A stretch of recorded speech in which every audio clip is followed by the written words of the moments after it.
silent, non-objective knowledge of being is self-realization.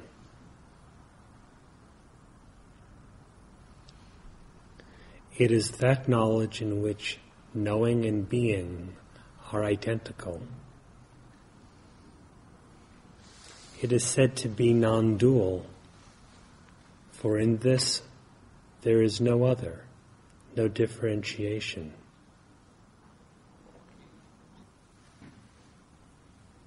If you know yourself in your true being, it is kevala, absolute, alone, with nothing other.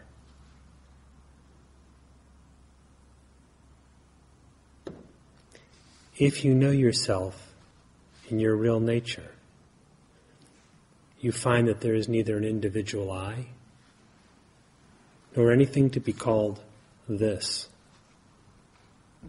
the objective portion of one's so-called experience.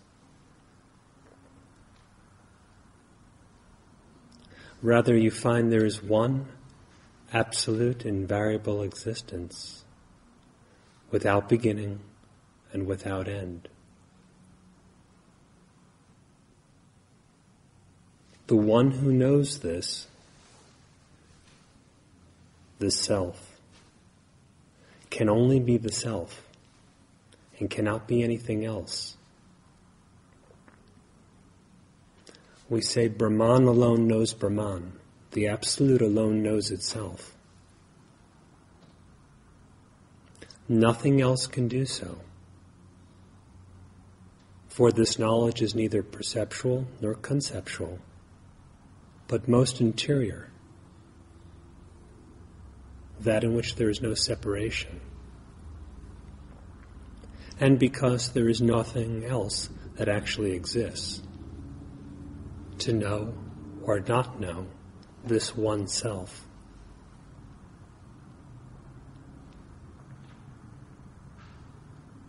If this is realized, there is invariable being, which is utterly non-objective and formless, and immortal. If this is realized, there is infinite consciousness, and no longer the illusion of a differentiated mind. If this is realized, there is not only Sat-Chit being consciousness, but also Ananda, bliss, for one is abiding as the very source of happiness. That source experiences itself without any interference whatsoever, because there is no other, no duality.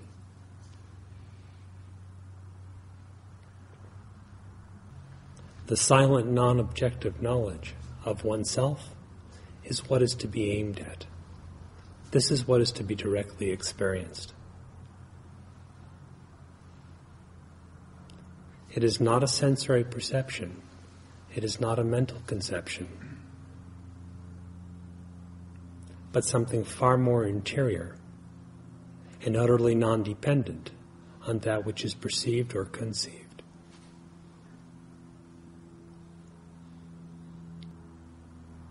For this self-knowledge, you have only to deeply inquire as to who you really are.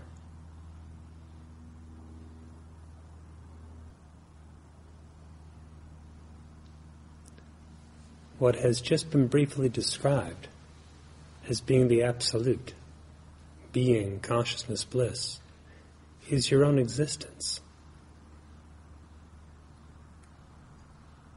The existence that everyone knows and is, that no one actually doubts, ever.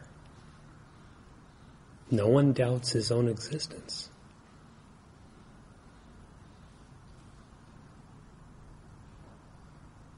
This existence, just by itself, free of any imagination, imagined limitation, superimposed attributes and such. This existence, by itself, free of any misidentification, is that, Brahman, the Self.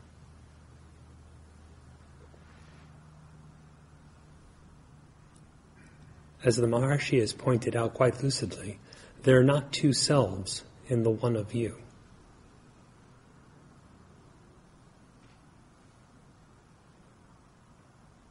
So there is not a self to be realized and one that is unrealized.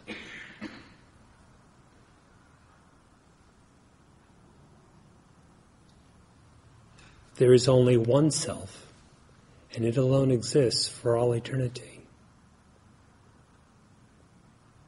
We should not confuse it with the body, the mind, or the false assumption of existing as an ego entity.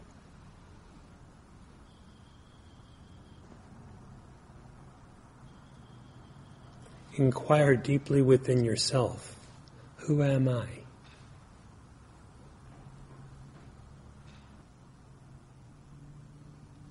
Be free from regarding what is transitory, what is objective, what is sensed, what is conceived, as being yourself.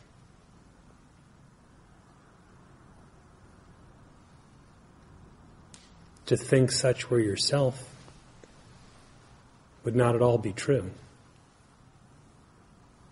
but would be the cause of needless illusion, bondage, and consequent suffering.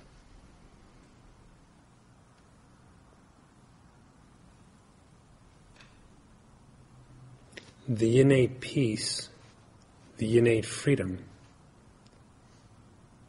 the innate happiness of the self is realized clearly and distinctly by anyone who so much as actually inquires to know one's own nature.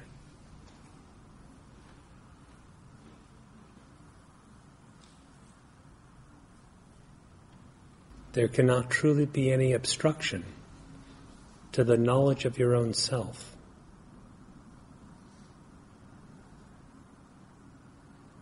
What could get between you and you? Or who could hide yourself from you?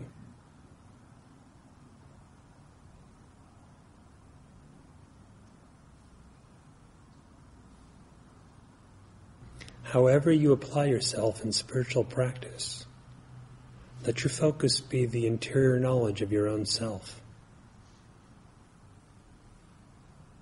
the knowledge of being.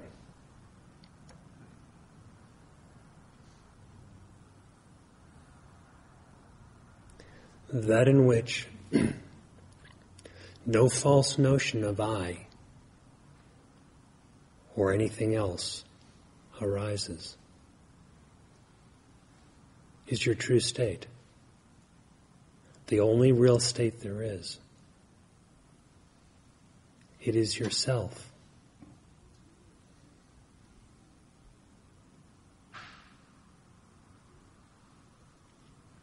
And it is the significance of silence.